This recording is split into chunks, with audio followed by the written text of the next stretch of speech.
于朦胧的事件从来不只是一个艺人离奇坠楼这么简单。10多年前，他在选秀的舞台上唱《天黑黑》，干干净净地站在灯光下，唱的是长大的困惑，成人世界的残缺。10多年后，他被官方一句意外坠亡草草盖棺，却在全网掀起前所未有的怒火与追问。这一回唱不下去的已经不只是歌，而是整个时代的良心。于朦胧离世，把多年积压在娱乐圈的黑幕整个掀开了一角。天娱传媒选秀圈粉，合约锁人，经纪公司靠养费在收违约金，赚黑心财。艺人被雪藏，被限流，被玩弄于资本与权力之间。真正被当作道具和筹码的，是一个个有血有泪的年轻人。于朦胧原本该是一个前途光明的少年，却被推进了一条没有出口的黑巷。当人心渐冷，正义失声，天却先动了。长春血日2度染红天空，北京昆明湖狂浪如海，西安白虹贯日，都直指不祥之兆。古人说天垂象，以示吉凶，而在这片土地上，天象的诡异变化往往与权力深处的震荡遥相呼应。就在这些鬼象之际，中共高层接连传出了2高官出状况，蔡奇神隐，王小红亲信倒霉离世。这些传闻不断，有评论更直指这些权力暗流很可能同样绕不开于朦胧案这条线。这些看似无关的线索交缠在一起，让外界不得不追问，于朦胧案究竟牵动了多少不愿被看见的真相呢？观众朋友好，这里是大时局，我是月音。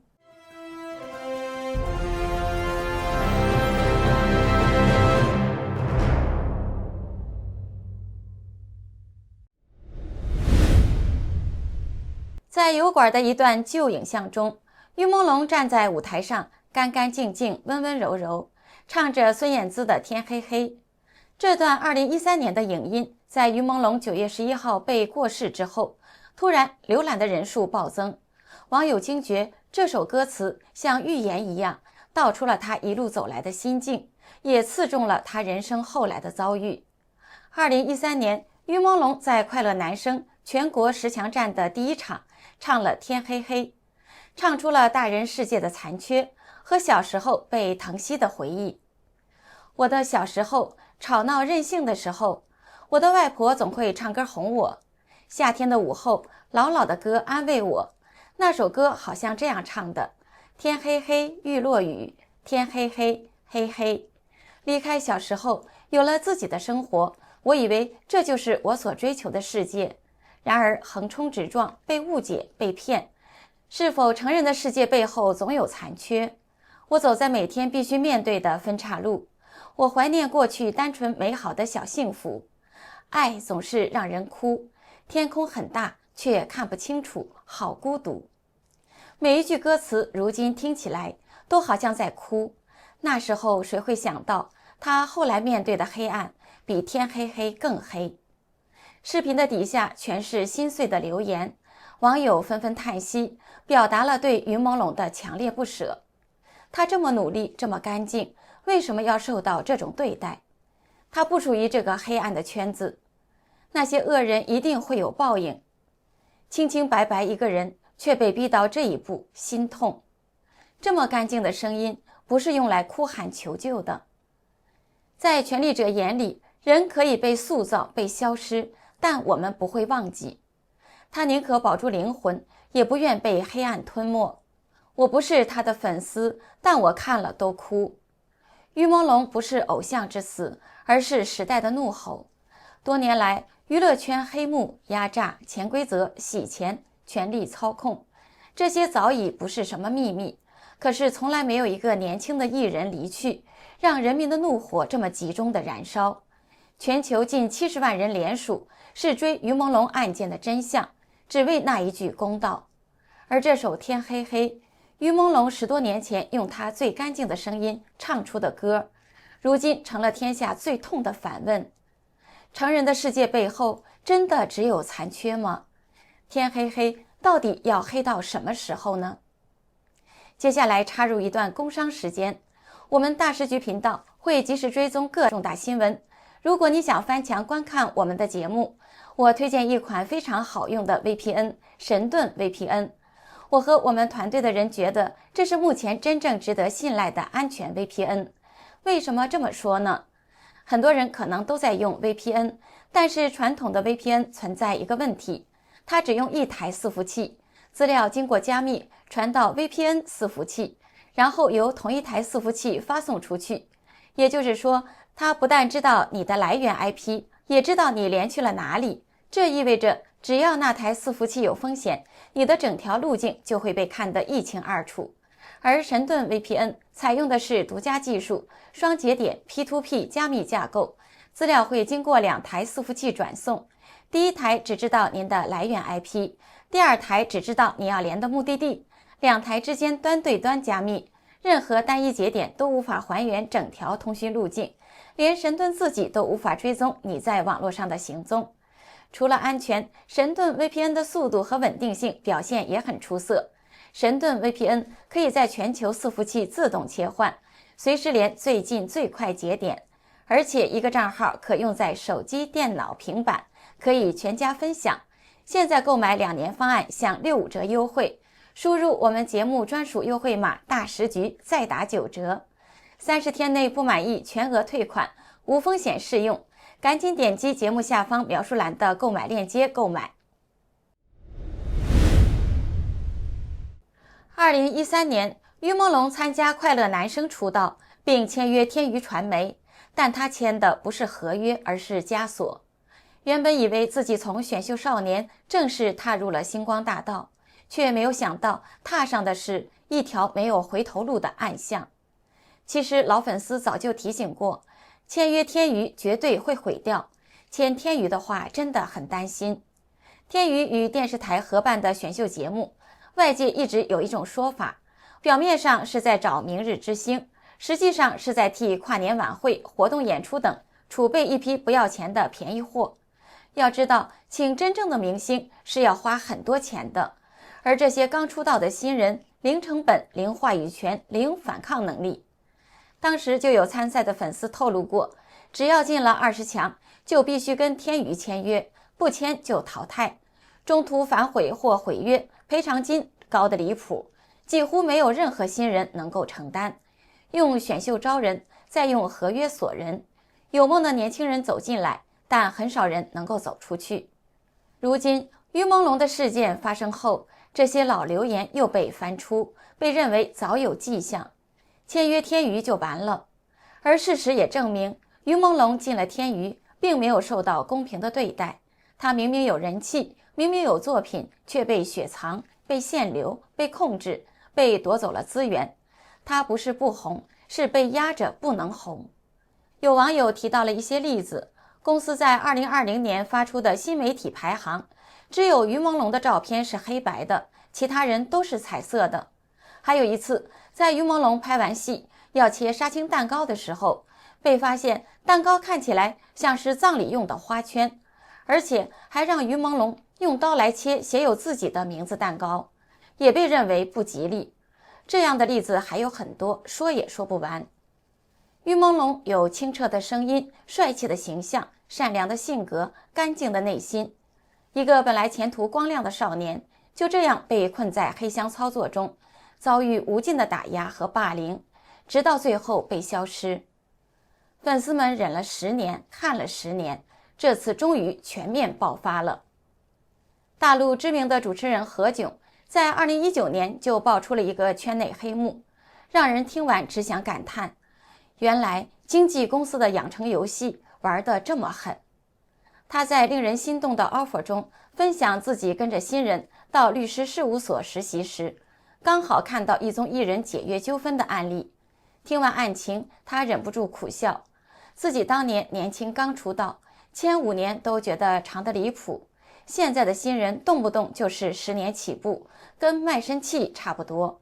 何炅还说，做选秀节目时，有些公司干脆一口气签100个小男孩，像批发似的，目的不是要捧红100个，而是赌能抽到一个天选之子，只要其中1个红了，公司就能名利双收，剩下那99个呢，抱歉，基本等同被写进仓库的存货。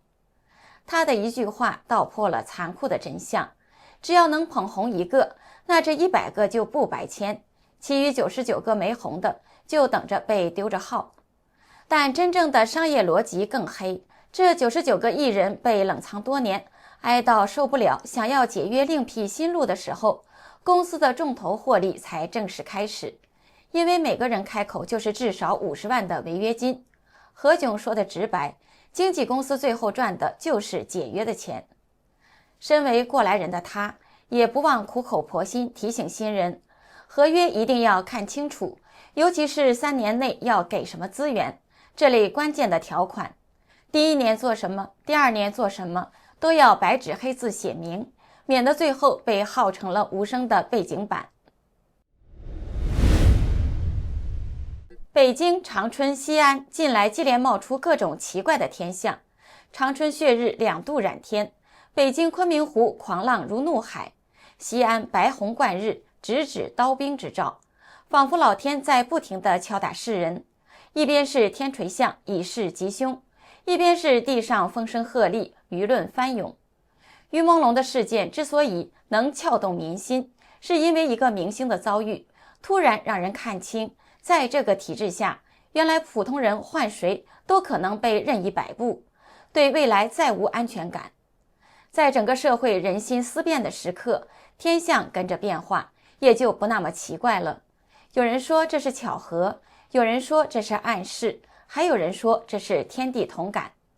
根据大陆网友拍摄的影片，10月31号中午12点多，吉林省长春市代管的县级市德惠市突然天色大变，天空毫无预兆的整片泛黄，并非沙尘天，但太阳却在瞬间变成血红色，黄天映着红日，画面诡异的令人心底发寒。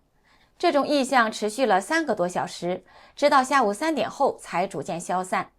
然而仅仅过了半个多月，11月17号中午至下午2点，长春市又再度出现血日，空气污染严重，气味刺鼻，让不少市民心中再生恶寒。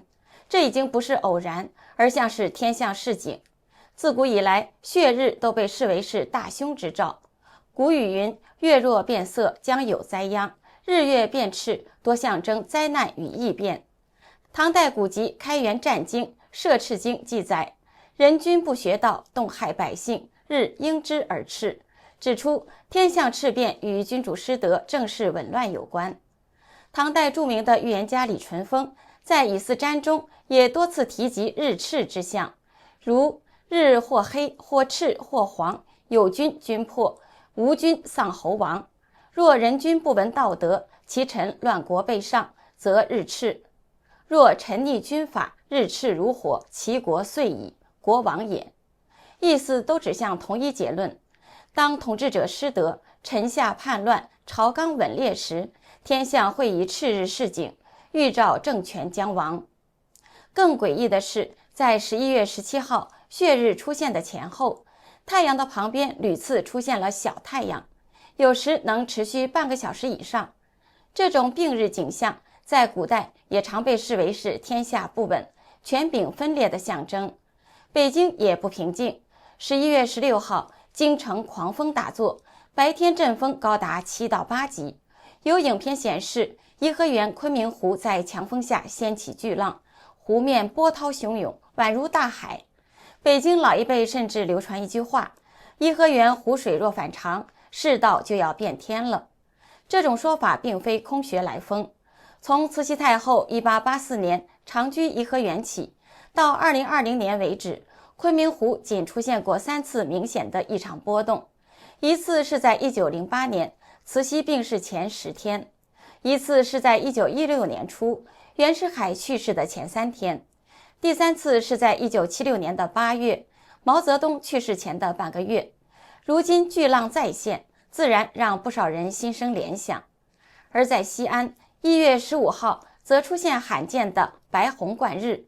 古人称白虹为兵戈之象，日象征君王，白虹贯日即刀兵冲日，是指臣下事主，上下失序，国运受损。因此在古代属于极为不祥的兆头。战国策》《史记》等古籍中都记录了长虹贯日的故事，多与刺客政变相关，更添了此象的含义。种种的异象接二连三，天上不安，地上必有事。而今这些变化不像自然巧合，更像下一场巨变的前奏。果不其然，就在天象频频示警之际，中共的高层也开始冒出诡异的动荡。近期2名中共高官的状况有些不寻常，政治局常委蔡奇接连缺席3场重大的活动，公安部长王小洪身边的心腹不是被拔掉就是突然暴毙。这一连串的巧合似乎验证了天上变红，地上变色。时评家李牧阳在油管频道提到，11月9号广州全中运开幕式，11月12号习近平会见访中的西班牙国王，11月14号习近平会见访中的泰国国王，蔡奇全部神隐，而王小洪身边亲信纷纷遭免职，包含前北京公安局局长齐延军、公安部副部长许甘露、陈思源、孙茂利等。其中北京市公安局办公室党委书记董义军更是在今年10月突然离世。蔡奇和王小洪都是位高权重，这些虽然不能判定他们出事，但也无法代表他们没事。李牧阳提到，虽然这些事件与中共政治内斗有直接关系，但也很可能跟于朦胧案子有关。我们在之前的节目中讲过，在于朦胧案件中，天娱传媒、798Cube 等这些关键线索的背后有一个大菜园子。有网友挖出天娱传媒背后大佬蔡怀军是芒果超媒天娱传媒的董事长，北京七星华电科技集团有限公司董事是蔡军武，七星集团是798的物业公司，而17人名单中的蔡以家和辛奇都被曝似乎和蔡家都有关系。之前还有爆料是蔡奇亲自口头下了密令，严禁外界讨论于朦胧案，还要求彻底封杀一切相关的消息。中宣部和网信办表面跟进，全面加强网络管控，冠冕堂皇地打着净化网络环境的旗号，其实就是要让全民失声。于朦胧被控制和虐待的地方都在北京朝阳区，负责定案通报的单位也是朝阳公安分局，而朝阳分局局长毕波，网传也是加害于朦胧的人，即使不是涉案者，至少也是知情人。而毕波的顶头上司和保护伞就是公安部长王小洪了。如果一旦撕开所有黑幕，世人才能看到这个政权已经烂透了，这个政权将彻底失信。于朦胧突然离世，官方一句意外坠亡盖棺，但网友并不买账。于朦胧出道时唱的一首《天黑黑》，唱出了自己的命运，也唱出了无数普通人的无力提问：天已经这么黑了，还要黑多久？而近70万人强联署，只是为了替一个年轻人讨一个真相与公道。这场风暴早已成为对整个体制的一次集体审判。这里是大时局，感谢您的陪伴与思考，请订阅分享并打开小铃铛，一起在动荡中坚守真相，在黑暗中点燃希望。